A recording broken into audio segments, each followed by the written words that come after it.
Chegou a hora do quadro Você, Doutor, que vai falar sobre os transtornos de aprendizagem, que, segundo estudos, afetam de 5 a 15% das crianças em idade escolar. E o nosso médico de família, Dr. Antônio Spreusser, está aqui com a gente, vai tirar todas as dúvidas sobre a dislexia e o TDAH, o transtorno do déficit de atenção e hiperatividade que dificultam o desenvolvimento pedagógico, né, doutor? É verdade. Bom, para a gente começar, eu queria saber se existe diferença entre dificuldade de aprendizagem e o transtorno de aprendizagem. Tem diferença, é uma diferença muito grande. E qual é a principal diferença? São essas que estão marcadas aqui. Na dificuldade de aprendizagem, a criança tem raiz cognitiva, que é o que causa, ou algum problema emocional.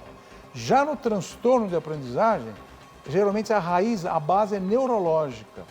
Aqui na dificuldade, pode ter aqui, supera a dificuldade sozinha. Essas dificuldades iniciais, todo mundo tem.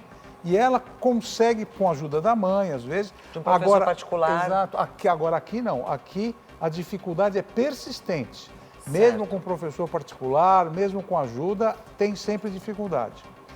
Aqui os obstáculos são específicos. Por exemplo, eu tenho um problema com matemática. Eu vou mal na matemática, na língua e tal. Já aqui não. Já aqui a criança afeta diversas áreas da vida, como, por exemplo, relacionamento com os pais, relacionamento com os professores, relacionamento com os coleguinhas da classe. Na dificuldade de aprendizagem, não precisa de intervenção de especialista nenhum aqui. Já no transtorno, a criança precisa da intervenção de um especialista, que já eu vou falar quais são as principais profissões que ajudam a criança a se desenvolver. Então, doutor, quais são os sinais, assim, do transtorno de aprendizagem? Como que a gente pode notar na nossa criança, né, que ela tem algum transtorno? Aqui, por exemplo, você vê uma criança que ela tem transtorno de aprendizagem. As letras, as palavras não combinam com nada. E olha o sofrimento da criança como é. Então, quais são os principais sinais? Desorganização. A criança não consegue organizar a vida dela. Falta de concentração. Ela começa a ler, já perde o significado. Dificuldade em acompanhar os colegas de classe. Isso gera frustração na criança e piora a desorganização e piora a falta de concentração. Além disso, problemas de leitura e escrita, o cérebro não consegue acompanhar o que está lendo e dificuldade em entender conceitos matemáticos. Isso tudo caracteriza o transtorno de aprendizagem. Agora, doutor, eu como mãe, quando que eu tenho que me preocupar? Em que momento, vendo esses sinais aqui, eu tenho que me preocupar e o que eu devo fazer? A preocupação é todo dia, porque a criança vai mal na escola, não quer ir à escola, porque não consegue acompanhar nada. Então está na hora de a gente avaliar essa criança. Como que a gente faz isso? Com ajuda multidisciplinar, com psicopedagogo. Psicopedagogo é um profissional acostumado com isso, ele faz diagnóstico, acompanha e ajuda a tratar. Além disso, fonoaudiólogo, porque a criança às vezes não fala direito, ela não tem fonação, mas ela também pode ser que não ouça também. Então fazer uma avaliação fonoaudióloga é fundamental e acompanhamento também. E finalmente o neuropediatra.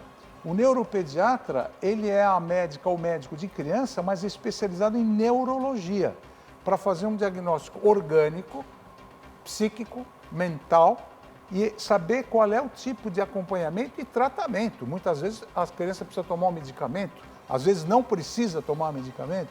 Então, os três juntos podem ajudar muito no diagnóstico, porque às vezes é difícil fazer diagnóstico, no acompanhamento, no dia a dia e também depois qual é o tratamento. Nos dias de hoje a gente percebe que ficou mais moderno e mais rápido exatamente a questão do diagnóstico. Sim. E a gente sabe que nos transtornos de aprendizagem a gente tem a dislexia e o TDAH. Sim. Eu queria começar falando primeiro sobre a dislexia. Como é que ela funciona? O que acontece no corpo da criança? Na dislexia, o nosso cérebro, ele não consegue fazer uma conexão da imagem com a palavra.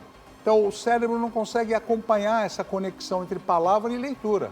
Então, geralmente se leva a quê? A dificuldade para ler e escrever.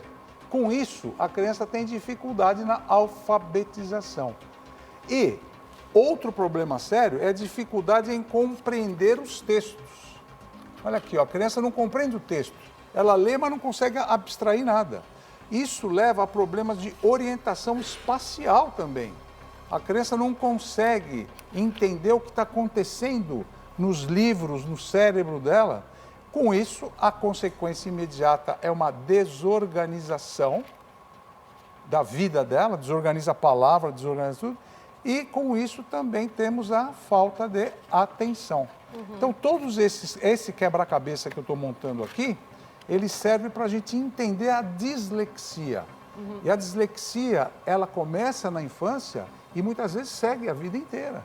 Claro que tem acompanhamento, tem uma série de tratamentos, mas é uma doença neurobiológica que tem que ser acompanhada, porque há um sofrimento da criança. Com certeza. Lógico. Agora, essas são as características da dislexia. E TDAH? O transtorno do déficit de atenção e hiperatividade, por isso que chama déficit de atenção. Vou começar pelo déficit de atenção. Eu sou desatento, mas não sou hiperativo. Quais são os sintomas de quem tem déficit de atenção, mas não tem hiperatividade? Quais são? É timidez, desorganização, distração e dificuldade em processar informações. Mas quais são os pontos fortes dessa criança? Ela é muito criativa, capacidade de resolver problemas, inteligentes. É muito triste os adultos taxarem a criança de burra. Ah, você é burro. Não, são crianças extremamente inteligentes e determinadas. Já a criança que tem hiperatividade, mas não tem déficit de atenção, só é hiperativo, quais são os principais sintomas? Impulsividade, fala excessiva, não para um minuto, dificuldade em esperar a vez. Por exemplo, o professor está falando, Ana Hickman, quanto é 1 mais 1? Ela já respondeu sem você esperar. E irritabilidade, mas quais são os pontos fortes dessa criança? Cheios de energia, estudioso e trabalhador, vontade de experimentar coisas novas e muito perseverante. Então são características muito boas, tanto deste lado como deste lado. Uma coisa que chama bem a atenção aqui, tanto na questão de não ser hiperativo ou ser hiperativo, é que ambos têm pontos importantes e fortes. Isso é que é E é o que a gente, como pai, como mãe, precisa observar, apontar para poder ajudar os nossos filhos. Exatamente, e fazer um reforço positivo, não um reforço negativo. É claro. Exato, porque há tempos atrás a primeira coisa que pai e mãe faziam é colocar o lado negativo, mas não, a gente tem que olhar sempre para o lado positivo, até porque é a única forma que a gente tem para poder ajudar. Agora, doutor, a gente falou aqui dos pontos que divergem, que são diferentes. Mas existe alguma coisa que traga aí a questão de os pontos comuns do TDAH com dislexia? Tem sim. Então aqui no TDAH, como eu já falei, as características, dislexia também já falei, mas vamos ver quais são os pontos que são em comum com as duas. Alteração da memória de trabalho, dificuldade de atenção e dificuldade da organização do trabalho. Esses 3 itens são muito comuns entre a dislexia e o TDAH. Agora, uma coisa muito importante, qual é o tratamento? O tratamento, ele é multidisciplinar. Ele envolve tanto o psicopedagogo, como o fonoaudiólogo, como o neuropediatra. E esses tratamentos, eles são sempre contínuos. E é tão importante os pais, familiares, acompanharem o desenvolvimento da criança, para a criança ser bem acolhida. Porque a criança que fica sem acolhimento, ela não recebe esse tratamento. E o tratamento depende desses pontos que eu falei. Que conselho o senhor daria para os pais e mães que estão assistindo a gente, que têm crianças com dificuldade de aprendizagem, o que fazer, como observar e principalmente como ajudar os nossos pequenos? Boa pergunta. Então vamos começar por esse ponto aqui, olha. Quando você tem uma criança, em primeiro lugar você tem que encontrar a escola certa para o seu filho. Isso é básico, não adianta você colocar em qualquer escola que pode ser até atrasar o desenvolvimento dela. Acompanhe de perto o desenvolvimento escolar. Não faça isso uma vez por semana, não deixa para o vizinho fazer. Não, acompanha como está dia a dia. Tem prova, não tem prova? Reforçar os aprendizados de forma lúdica, brincando com a criança, desenhando com a criança. E não fazer como o professor faz, mas brincando sempre. E evite brigar com o seu filho. A briga é um reforço negativo. Você tem que reforçar positivamente, falar que é inteligente, que vai melhorar. E conversar sempre com os professores, porque os professores são as antenas do dia a dia da criança. O professor sabe o que está acontecendo.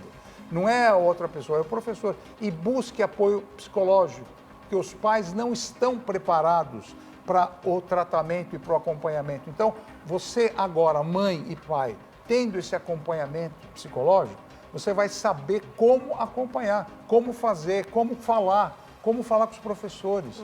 Porque a criança se sente, muitas vezes, inofensiva. É verdade, tem que dar muito amor e muito mais carinho para essas pessoas. E às vezes não é aquela, você é burro, não é mais. Não. Doutor, muito obrigada. É um prazer estar com você. Prazer viu? é nosso. Semana que vem tem mais uma consulta aqui com a gente, Claro. viu? Tenho certeza que você ajudou muitas mamães e papais que estão nos Obrigado. assistindo em casa. Igualmente.